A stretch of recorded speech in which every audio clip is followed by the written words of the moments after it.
Bismillahirrahmanirrahim. Assalamu alaikum students.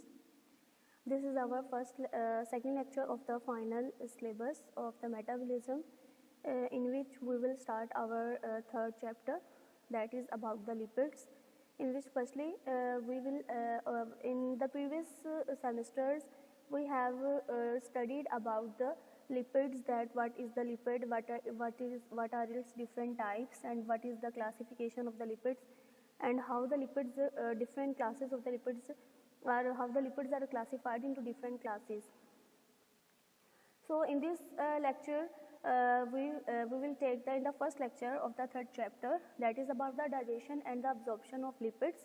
We will briefly discuss about the digestion and absorption of lipids. So firstly, in the first slide, what is the lipids? There is a brief introduction about the lipid, that what is the lipids.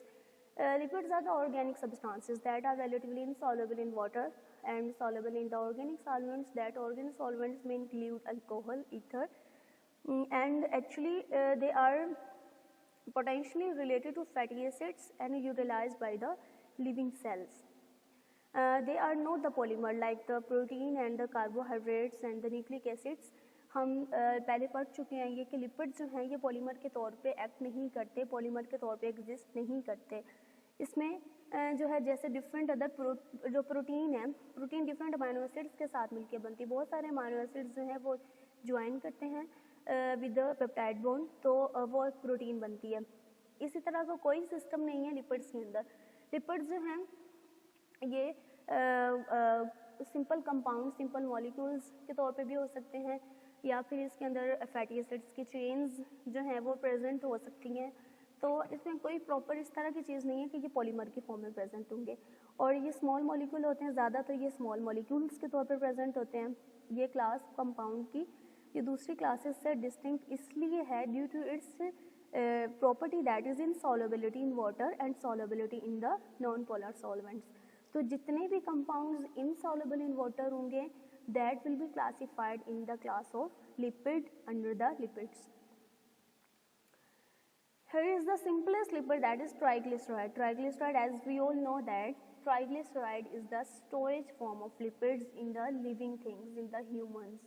So triglyceride is simplest lipids that may consist of glycerol, one glycerol molecule, and 3 fatty acids joined with one glycerol molecule. About its reaction you were studied in the previous semesters, how the one glycerol molecule join with 3 fatty acids by the condensation reaction. Water molecule is released in this reaction. Its importance of lipid is that it provides the mechanical barrier for the formation of cell membrane. Our main component of the cell membrane is lipids, that is the phospholipid. As we know that, as we have studied the structure about the phospholipid, several essential vitamins are the lipids.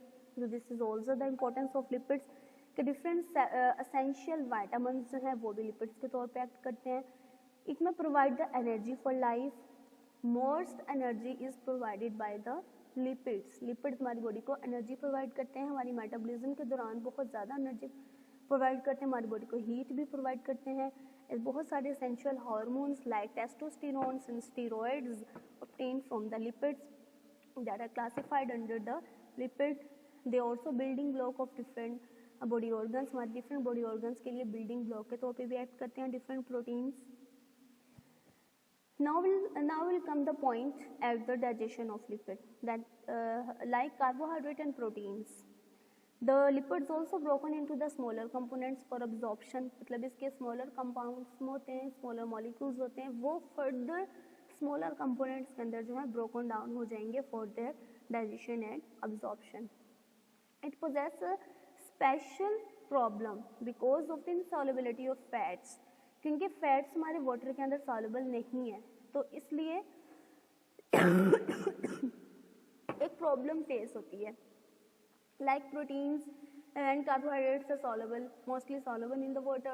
Protein are mostly soluble in the water. So इसकी digestion के अंदर इतनी ज़्यादा difficulty face नहीं होती, इतनी problem नहीं होती. तो लेकिन प्रोटीन की जो डाइजेशन है that is problematic due to its insolubility of the fat in the water. But water and because lipolytic enzyme, इसके अंदर लिपोलिटिक एंजाइम होते हैं, ठीक है, जो कि इनसॉल्युबल इन वाटर होते हैं. These are the number of the enzyme present in pancreatic juice.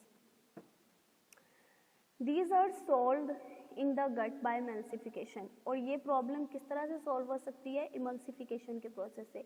Emulsification का प्रोसेस क्या है? आपने देखा होगा, अगर हम एक बाउल के अंदर वाटर लें और उसके अंदर थोड़ा सा जो है कोई भी ऑयल डाल दें तो ऑयल के ऊपर जो है छोटे छोटे ड्रॉपलेट्स बन जाते हैं उसके सरफेस के ऊपर. तो ये जो सस्पेंशन होती है, डिस्पर्शन होती है लिपिड्स की इन द वाटर और इन एनी लिक्विड और एनी पोलर सॉल्वेंट के अंदर डिस्पर्शन होगी लिपिड की, तो इस प्रोसेस को हम कहते हैं इमल्सिफिकेशन का प्रोसेस है.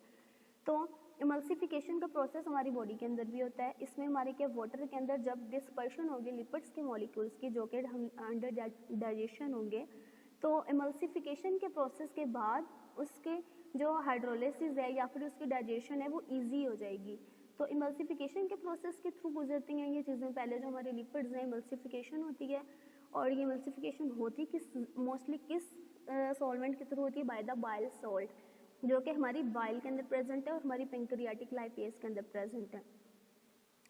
तो जो बाइल सॉल्ट्स हैं, बाइल सॉल्ट्स के साथ लिपिड्स की इमल्सिफिकेशन का प्रोसेस होगा. इमल्सिफिकेशन होगी, देन इमल्सिफिकेशन के बाद उसकी जो डाइजेशन है, डाइजेशन का प्रोसेस प्रोपोर्शनली इंक्रीज हो जाएगा. मतलब जितनी ज़्यादा इमल्सिफिकेशन होगी उतनी ही ज़्यादा ईजिली जो है उसकी डाइजेशन का प्रोसेस होगा. Here the different phases of the digestion and absorption of lipids. First one is the preparatory phase. In the preparatory phase, the lipids is prepared to broken down, prepared to digest. Next one is the transport phase.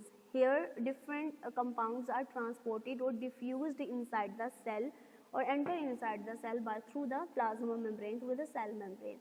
Transportation phase, here further broken down of the compounds of the free fatty acids into their smaller molecules, smaller components. First one is the preparatory phase. During the preparatory phase, the overall digestive system of the body prepare to digest and absorb the lipid in the body. हमारे जितना भी body का जितना भी digestive system है, digestive system के अंदर क्या आता है? हमारा माउथ, एसोफेगस, हमारी स्टमक, ठीक है, इंटेस्टाइन्स. तो ये जितने भी हमारे पूरा जो डाइजेस्टिव सिस्टम है, पूरा डाइजेस्टिव सिस्टम जो हमारे लिपिड्स को जो है वो प्रिपेयर करता है, प्रिपरेटरी फेज के अंदर प्रिपेयर करता है to digest inside our body. और डाइजेशन जो है वो डिवाइड हो जाती है on the basis of the different parts of the body. Parts कौन से हो सकते हैं? हमारा माउथ हो सकता है, हमारा स्टमक हो सकता है डाइजेस्टिव सिस्टम के अंदर. मतलब डाइजेशन हमारी माउथ के अंदर किस तरह से होनी है? Digestion in our stomach and digestion in our small intestine. One by one हम इनको देखते हैं डिटेल से. हमारे माउथ और स्टमक के अंदर अब किस तरह से प्रिपरेशन होनी है इसकी डाइजेशन की? इसमें क्या है कि हमारे माउथ के अंदर फैट्स की जो है वो डाइजेशन होती ही नहीं है. मतलब इनिशियली ये कहा जाता था कि हमारी माउथ के अंदर बिल्कुल भी डाइजेशन नहीं होती. हम जो फूड खाते हैं उसमें अगर कोई फैट्स हैं तो वो फैट्स माउथ के अंदर उनकी कोई डाइजेशन नहीं होगी, कोई एंजाइमेटिक एक्शन, कोई जो एसिडिक एक्शन नहीं होगा हमारी जो है टंग के ऊपर. हमारा जो है स्टमक के अंदर जो है फूड जो है चली जाएगी तो एसोफेगस वहाँ पे इसकी जो है डाइजेशन होगी. लेकिन रिसेंटली एक लाइपेज डिस्कवर किया गया, देखा गया है. Recently a lipase has been detected called the lingual lipase. हमारी लिंगुअल लाइपेज है जो कि हमारी टंग के ऊपर प्रेजेंट होता है on the dorsal surface, upper surface of our tongue. वहाँ से ये सिक्रीट होता है और ये लिंगुअल लाइपेज कुछ अमाउंट में हमारी लिपिड्स की जो है वो डाइजेशन करता है. अब लिंगुअल लाइपेज के बारे में क्या होता है कि इसके pH 2 to 7.5 होती है. मतलब इसके ऑप्टिमम pH जो है जिसके ऊपर इसका हाईएस्ट एक्शन होगा, हाईएस्ट अपना फंक्शन परफॉर्म करेगा, that will B 2 to 7.5. It's activity is continued in the stomach. Stomach के अंदर इसकी एक्टिविटी, इसकी माउथ टंग के ऊपर इसकी एक्टिविटी स्टार्ट होती है और स्टमक तक इसकी एक्टिविटी जो है वो कंटिन्यू रहती है. And also where the pH value is low, जहाँ पे pH वैल्यू लो होगी, क्योंकि हमारे स्टमक के अंदर pH वैल्यू लो है तो वहाँ पे इसकी एक्टिविटी जो है वो कंटिन्यू रहेगी. ये बहुत ज़्यादा एक्टिव होता है उन ट्राइग्लिसराइड्स के ऊपर बहुत एक्टिव होता है, एक्टिवली उसके ऊपर फंक्शन करता है, और more specific for ester linkage at the position 3 then the position 1।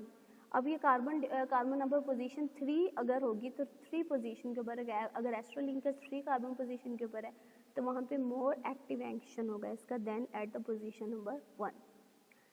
Milk के अंदर डिफरेंट फैट्स होते हैं, that will be short and medium fatty acids. So milk fat appear to be the best substrate for this enzyme. ये enzyme जो हमारा lingual lipase है, milk के अंदर जो प्रोटीन प्रेजेंट है, मिल्क के अंदर जो फैटी एसिड्स प्रेजेंट है, क्योंकि वो शॉर्ट और मीडियम चेन होते हैं उनके, इसलिए उनके ऊपर जिसका फंक्शन जो है बहुत ज़्यादा बेस्ट फंक्शन परफॉर्म करेगा, बहुत ज़्यादा एक्टिवली उसको डाइजेस्ट करने में हेल्प आउट करेगा। Gastric lipase, there is the evidence that the presence of the small amount of the gastric lipase in the gastric secretions, overall हमारी फैट्स की जो डाइजेशन है that is brought about by the lingual lipase is negligible। Negligible किस वजह से है, कौन कौन सी इसके अंदर फैक्टर्स हैं जिसकी वजह से लिंगुअल लाइपेज इतनी ज़्यादा एफिशिएंट नहीं है for the digestion of the fatty acids for the different fats. Non emulsification occur, मतलब इसके प्रोसेस, इससे जो है एमल्सिफिकेशन नहीं होती है इसके प्रोसेस में due to the gastric lipase से एमल्सिफिकेशन प्रोसेस नहीं होगा तो डाइजेशन इजी नहीं होगी। स्मॉल क्वांटिटी होती है इस एंजाइम की, लार्ज क्वांटिटी में ये एंजाइम सिक्रीट नहीं होता। इसके लिए स्पेशल एक कोफैक्टर की ज़रूरत है, दैट इज़ कैल्शियम। अगर कैल्शियम नहीं होगा तो इसका फंक्शन परफॉर्म नहीं होगा, तो कैल्शियम होगा तो ही अपना फंक्शन शो करेगा। और इसकी पीएच जो है नॉन कंडक्टिव है, दैट इज़ हाईली एसिडिक, बहुत ज़्यादा एसिडिक पीएच होती है इसके लिए। अगर बेसिक पीएच की तरफ चले जाएंगे तो ये अपना फंक्शन परफॉर्म नहीं करेगा। Next one is the bile, liquid substances that are released by the liver from gallbladder to maintain the pancreatic duct to main pancreatic duct and then goes to the duodenum। मतलब हमारे liver के अंदर जो gall bladder से इसने स्क्रीट out होना है, तो हमारी पेंक्रियाटिक डक्ट तक जाना है, उसके बाद डुओडेनम तक जाना है। तो ये बाइल सॉल्ट्स हैं, ये बहुत ज़्यादा इंपॉर्टेंट होते हैं in the digestion process. They help in the emulsification, then the digestion process जो है वो easily होता है due to the emulsification, after emulsification. It contains that bile contain the bile salts that is stored in the gallbladder and when necessary move to the duodenum. The bile salts break down the large lipid molecule into smaller through the emulsification process as we have seen in the previous slides. The emulsification process से जो bile salts हैं large lipid के droplets को, large lipid molecule को उसके small droplets के अंदर जो है वो ब्रोकन डाउन कर देता है, देन उसकी जो डाइजेशन का प्रोसेस है वो इजी हो जाता है। These bile salts are not the enzymes, but they are the some special compounds that which help in the digestion and absorption of lipid by the process of emulsification. Digestion in the small intestine. In the small intestine is the major site of the fat digestion. It is due to the presence of lipase and bile salts, क्योंकि हमारी small intestine के अंदर lipase होता है, bile salts होते हैं, इसलिए ये बहुत इंपॉर्टेंट है ये वाली site for the digestion of the fats. These two enter in the intestine through the pancreatic and bile duct to duodenum. Lipolytic enzymes includes the pancreatic lipase,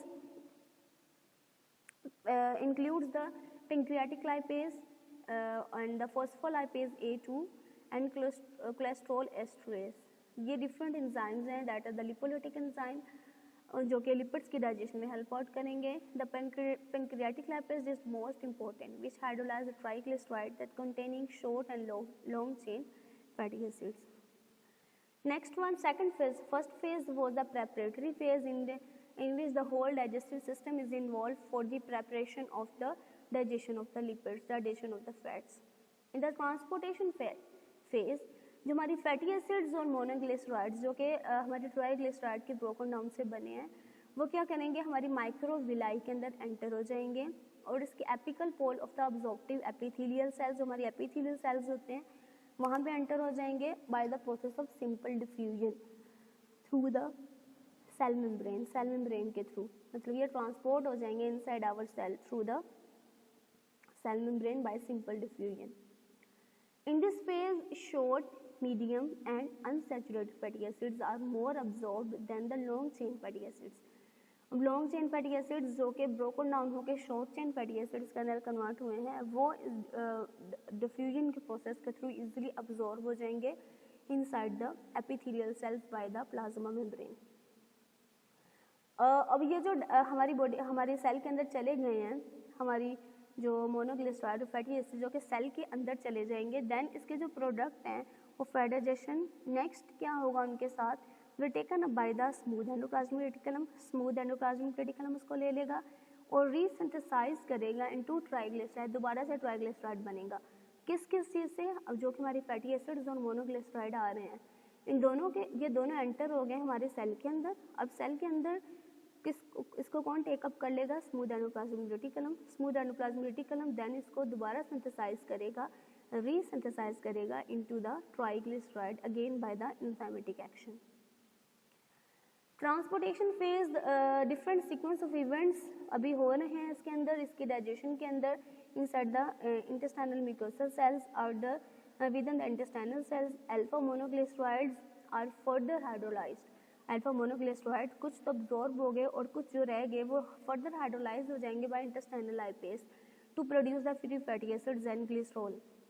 monoglyceride के ऊपर मतलब इसके ऊपर एक फैटी एसिड की चेन है और एक ग्लिसरॉल है, ये फर्दर ब्रोकन डाउन हो जाएंगे into free fatty acid and glycerol के अंदर। और इंटेस्टाइनल लाइपेज एक लाइपेज है that is distinct from that of the pancreatic lipase, is present in the intestinal mucosal cells. Principal action क्या है इसका इंटेस्टाइनल लाइपेज का, फैटी एसिड्स अब्जॉर्ब हो जाएंगे from the intestinal lumen, fatty acids then absorb होंगे and फिर से fatty acid दोबारा से फॉर्म होंगे from the hydrolysis of the alpha monoglyceride.